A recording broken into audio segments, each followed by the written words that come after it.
第4回です。今回でついにライダーズ完結。果たしてバビロンのお宝とは？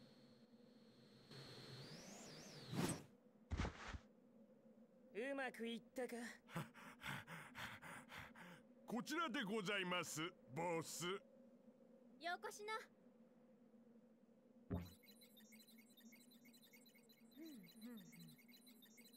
あれ？これは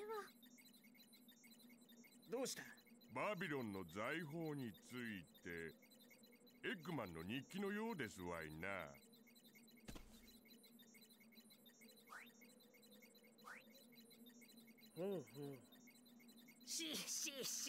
うまくいった。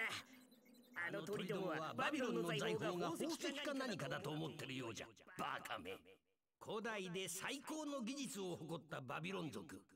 バビロンのお宝とはその技術の結晶じゃ。何でもバビロン族と仲が良かった少年はそれの試作品を渡されて、私は神の翼を手に入れたとまで言ったそうじゃ。そしてその力を使って世界をも支配したらしい。試作段階で世界征服できるもの、一体何が隠されているか楽しみじゃん。なんだ、宝石じゃねえんですかいな。やめエッグマンのやつにはムカつくが、俺たちは盗賊団だ。世界征服や技術なんかには興味はねえ。お待ちください、ジェット様。エッグマンはああ見えても IQ300 の天才科学者。そのエッグマンが必死で追いかける技術。メイブがお金になるかもとは言ったけど、最初からお金目当てなら宝石だろうと財宝に興味があるって近づいてきたエッグマンに売りつければ解決ですよね。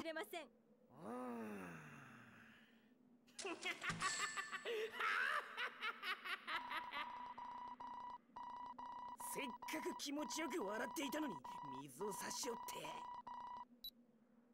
ジェット様、どうやらレースの時間のようです。よし、あいつらを叩きのめしてバビロンの財宝をいただくぞ。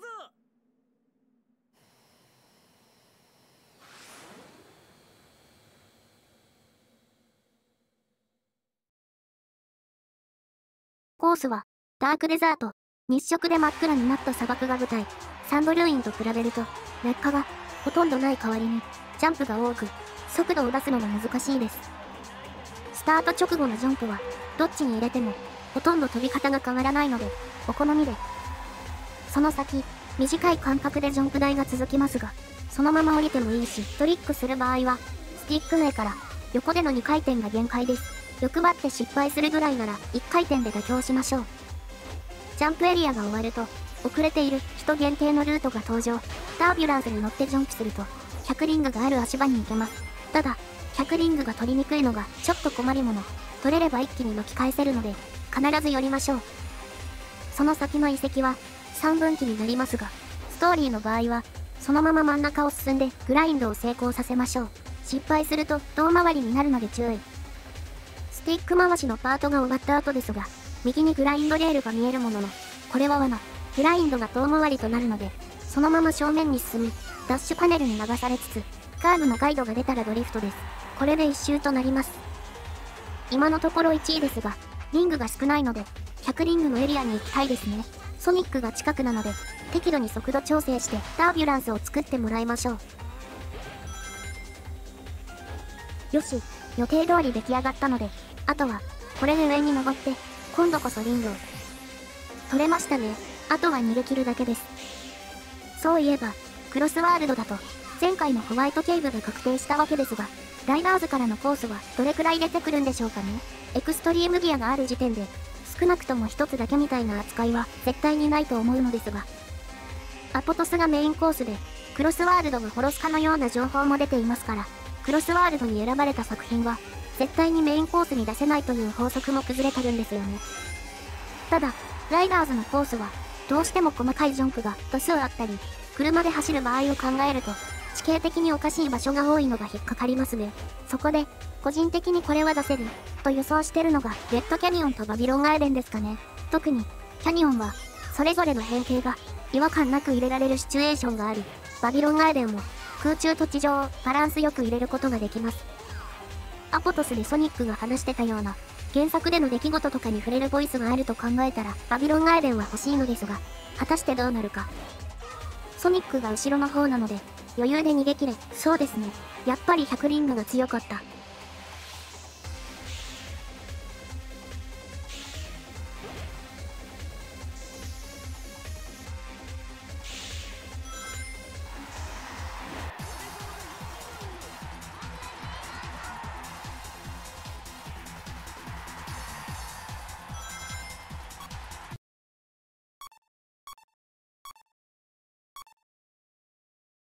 臨時ニュースちゃお EX ワールドグランプリ決勝が行われていた会場上空に謎の飛行物体が出現したちゃお。ソニックたちがその飛行物体の中に向かったらしいちゃおが、詳しいことはわからないちゃお。果たしてこの物体が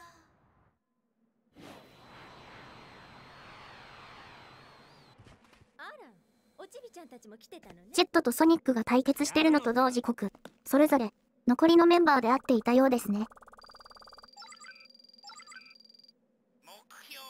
発見かかれ。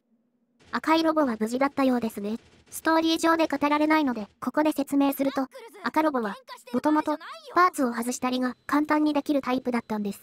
なので殴られて悲惨な状態になったと思いきや、大したことなかったのでした。そんなのだって待ちやがれ。待ってよ、ナックルズ。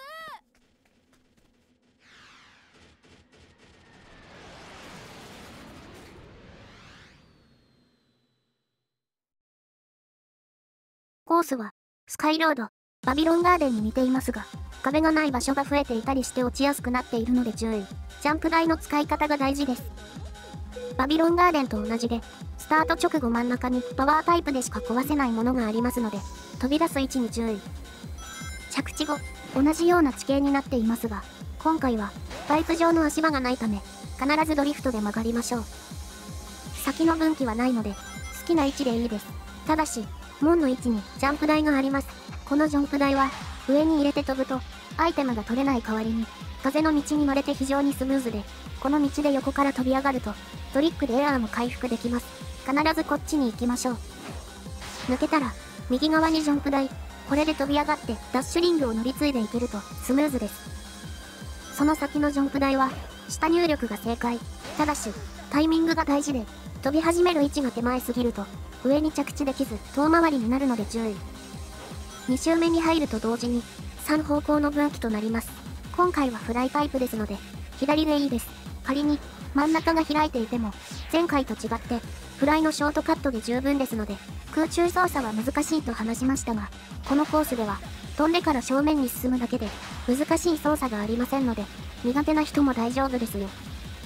残り時間で前回話した、ウェーブの説教シーンをスロー再生したものを流してみます。聞いてみるとわかるのですが。ありがとう。面白いもの見せてもらったわ。またね、おちびちゃん。何言ってるんですか。いらないって言うんだからもらっときましょう。ウェーブのボイスを順番に再生しているだけですね。まあ、わざわざ全部セリフを考えて収録はしていませんよね。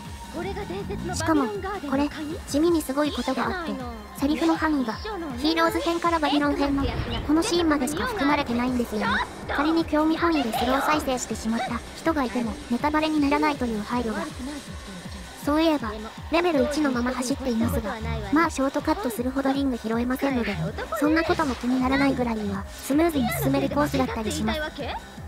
こっちの主要キャラがフライなので、パワーに近づかなくて済むのも、事故がなくクリアしやすい要因でしょうか。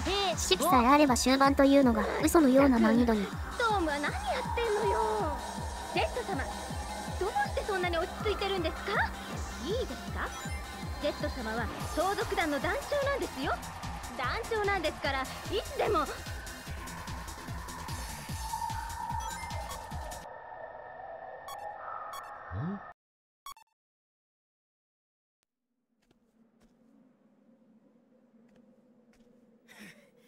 ふざけるな。俺はお前との勝負に敗れたんだ。お前に情けを受ける理由はねえ。何言ってるんですか。いらないって言うんだからもらっときましょう。お宝お宝。さあ行きましょう。エッグマンも退場したし、ハギも帰ってきたので、これでお宝ゲットですかね。よし、行くぞ。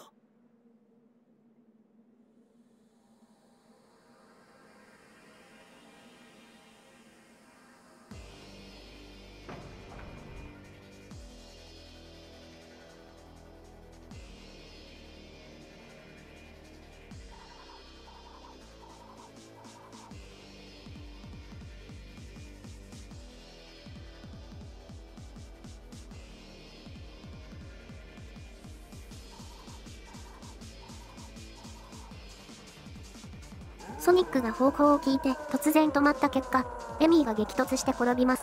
二人とも表情込みで可愛いので、気になる人は巻き戻してみてください。何か面白そうなことが起こってそうだな。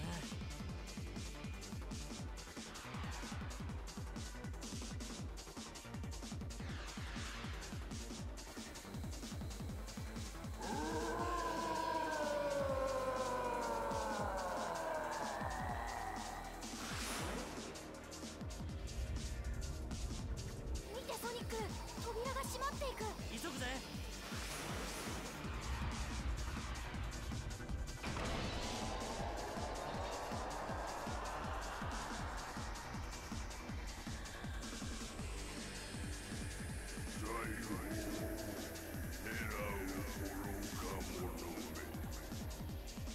なんだこいつは。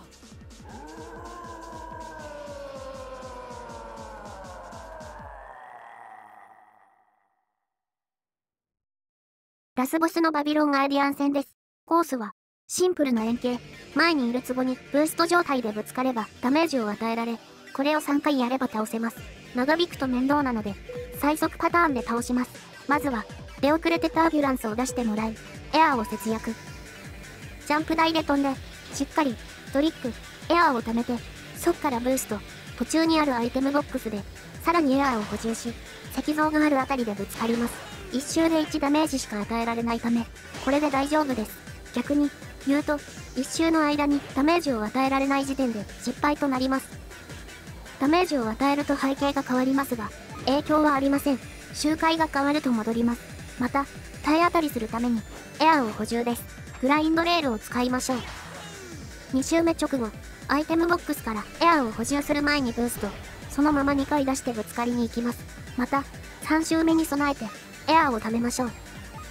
ちなみに、ガーディアンがまた出てくるのは、周回時、回復が足りない場合は、最悪コースの左側にたまにあるピットで全回復しても問題ないです。ただし、後ろすぎると攻撃が間に合わなくて負けるので、補充するにしても、足を止めるのは、トップが見えるぐらいの範囲にしておきましょう。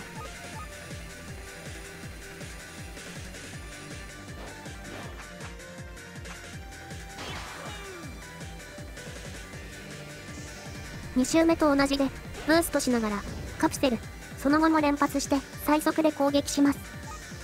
あとは、ゴールまで走ればクリアです。ちなみに、ゴールするときは、別に1位じゃなくても大丈夫ですので、これ以降は失敗することはありませんね。一応、ゲーム内の処理としてはバビロン編なので、そうとして扱っていますが、よくよく考えたらソニック操作してるし、いつものラストバトルって感じなので、それなら、ラスト編みたいな扱いの方が合っているような。まあ、1レースだけのために分けるのも変ではありますね。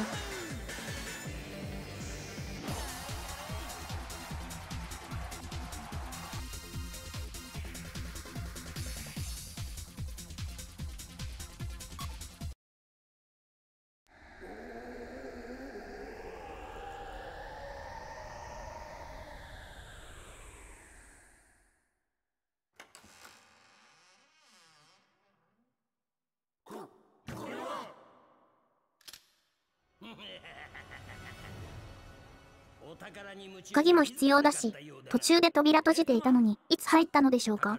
ジェットたちが入って、ソニックたちが来るより前ぐらい。早くお宝をよこせ。くれてやるさ。ついにバビロンの財宝を手に入れたぞ。なんだこれは。布切れ？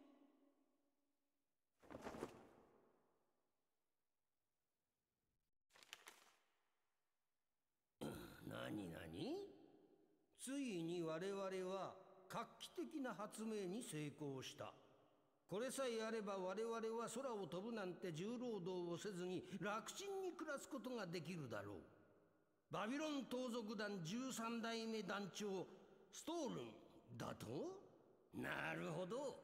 確かにこの絨毯の肌触り、きめ細やかさといったらたまらない。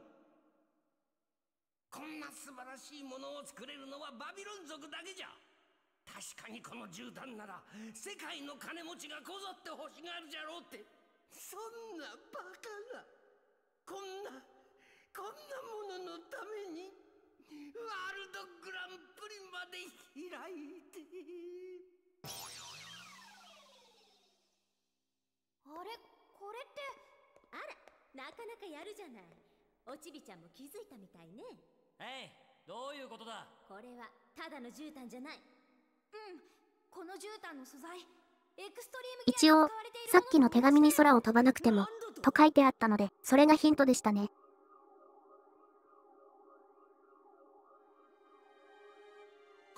これはおそらくギアの原型かと。魔法の絨毯？ただの昔話だと思ってたぜ。参ったな。まさかご先祖様があの話に出てくる精霊だったとはね。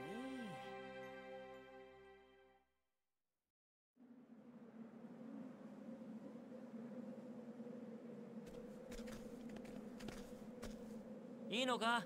残らなくて。ああ、絨毯の裏に文字が刻んであったよ。世界のお宝を手に入れるためにこれを発明するってな。ここに残ってたんじゃご先祖様に顔向けできないぜ。んなことよりソニック、次に俺たちバビロン盗賊団の前に現れるときは覚悟しとけよ。Alright。それではジェット様、そろそろ行きますかいな。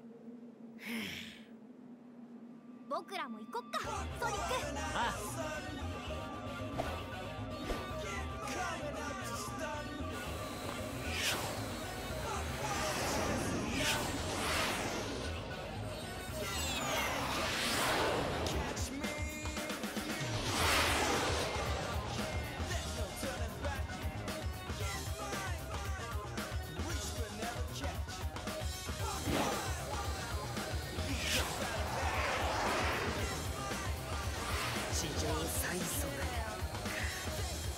覚えておくぞ、ソニック・ザ・ヘッジホッグ。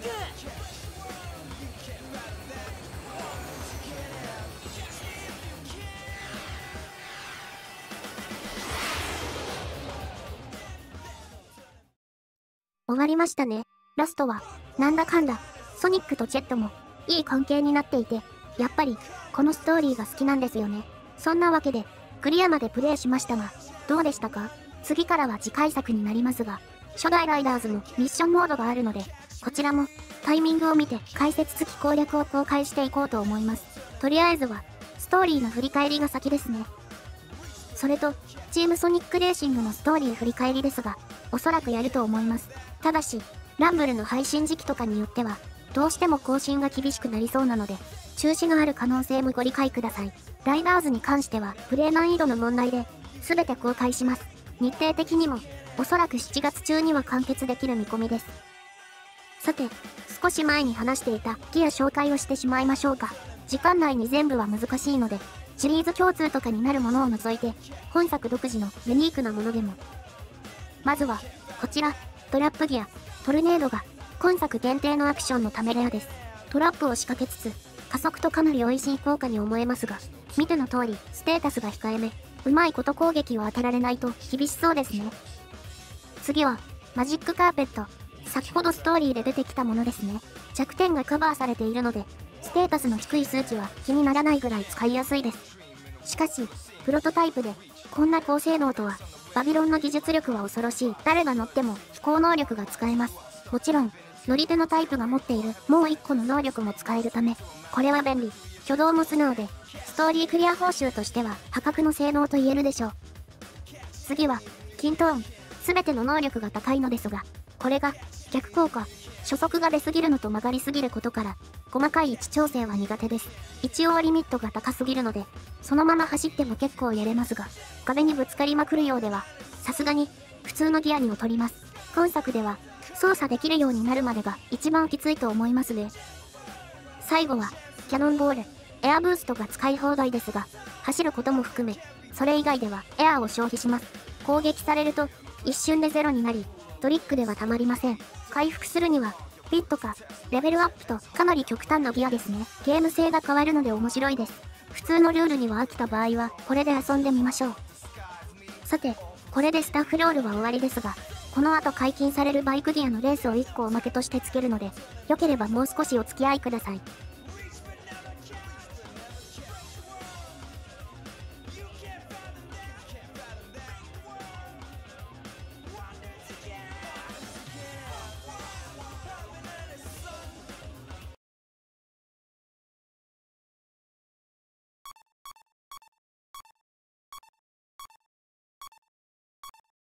それでは、おまけですね。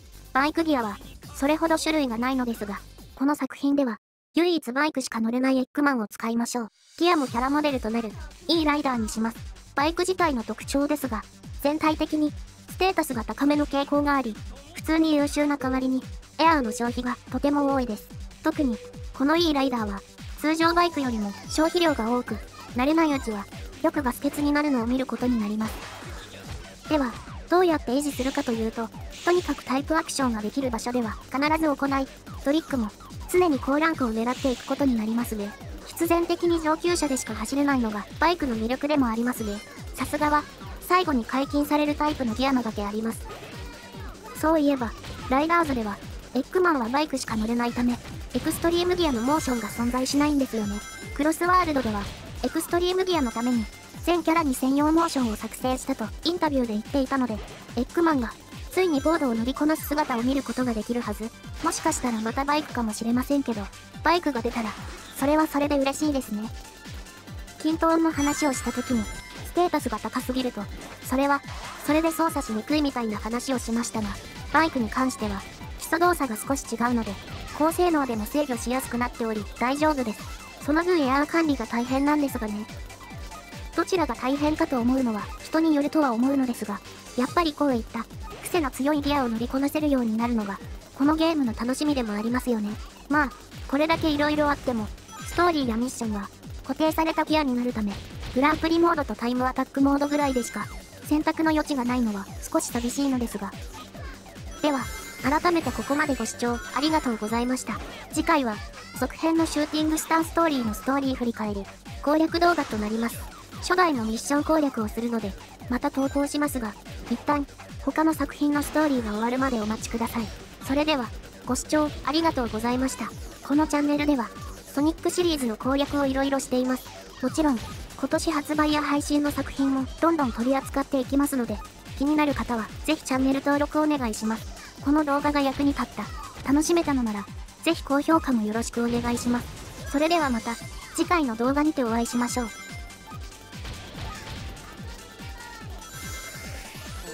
エッグマンのレベル3は、まさかのおなら攻撃、わっよかな。